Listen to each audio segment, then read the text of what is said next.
എല്ലാവർക്കും നമ്മുടെ പുതിയ വീഡിയോയിലേക്ക് സ്വാഗതം. നമ്മൾ ഇന്നത്തെ വീഡിയോ ഏറ്റവും ലേറ്റസ്റ്റ് ആയിട്ട് വന്നിട്ടുള്ളൊരു വാർത്തയെ പറ്റിയിട്ടാണ്. വീഡിയോ കിടക്കുന്നതിന് മുന്നേ നമ്മൾ ചാനൽ അതിൽ കാണുന്നവർ ചാനൽ സബ്സ്ക്രൈബ് ചെയ്തേക്കുക. അതുപോലെ തന്നെ വീഡിയോ ഇഷ്ടപ്പെട്ടിട്ടുണ്ടെങ്കിൽ വീഡിയോ ലൈക്ക് ചെയ്യുക, വീഡിയോ മാക്സിമം ഷെയറും കൂടെ ചെയ്തേക്കുക.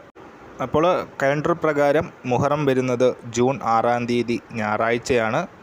അതേസമയം ചന്ദ്രക്കല പ്രകടമാകുന്നതിനനുസരിച്ചാണ് മുഹറം ആചരിക്കുന്നത്. സംസ്ഥാനത്ത് മുഹറം ഞായറാഴ്ചയാണോ അതോ തിങ്കളാഴ്ചയാണോ ആചരിക്കേണ്ടതെന്നും ഇതിനെ ആശ്രയിച്ചായിരിക്കും ഇരിക്കുന്നത്. അപ്പോൾ ജൂലൈ 6 അല്ലെങ്കിൽ ജൂലൈ 7-ാം തീയതി ആയിരിക്കും മുഹറം വരിക. അതിനായി കുറച്ച് സമയം കൂടി കാത്തിരിക്കേണ്ടതായിട്ടുണ്ട്. സോ അതിനുശേഷമായിരിക്കും ഗവൺമെൻറ് ഈ ഒരു പൊതു അവധി തിങ്കളാഴ്ചത്തേക്ക്, ഓൾറെഡി ഞായറാഴ്ചയാണ് അവധി വന്നിരിക്കുന്നത്, അത് തിങ്കളാഴ്ചത്തേക്ക് മാറ്റുമോ എന്ന തീരുമാനം എടുക്കുന്നത്. ഏതായാലും ഒഫീഷ്യലായിട്ട് ഇതുവരെ യാതൊരു അനൗൺസ്മെൻറ്റും വന്നിട്ടില്ല.